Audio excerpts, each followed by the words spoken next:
Chibay ule Iskut ka kangdona. Iskut hi anaw cha a velawin pantete in ka zayang. At sangdeu chu akor kan velanga.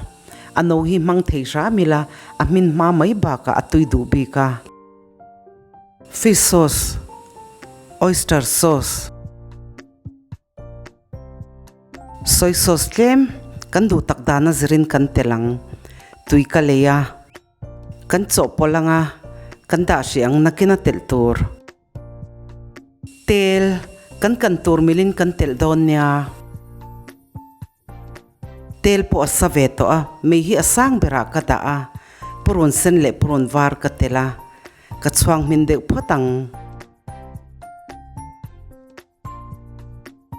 Purun po mindeu to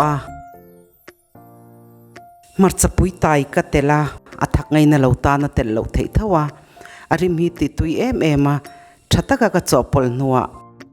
Iskut ka tela.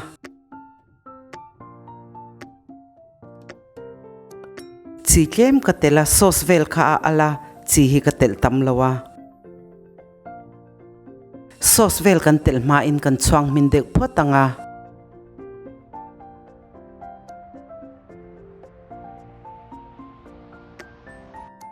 May hi asanga ka daa.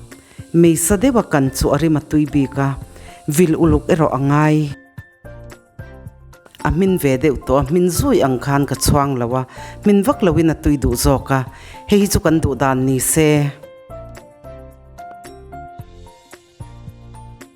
Sos kan tsopol kakatela. Sos vel hi atam lutuk tsuan atuy miya lawa. Atiklum veteya. Minit ni vel kakang leang.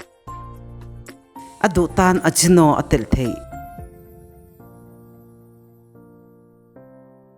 Sos katel nuwa minit ni vel katsuang toa. Kaswana. Atuy re ulutuk law siyam vera u. Kachinil min clear sa kavangin kalome.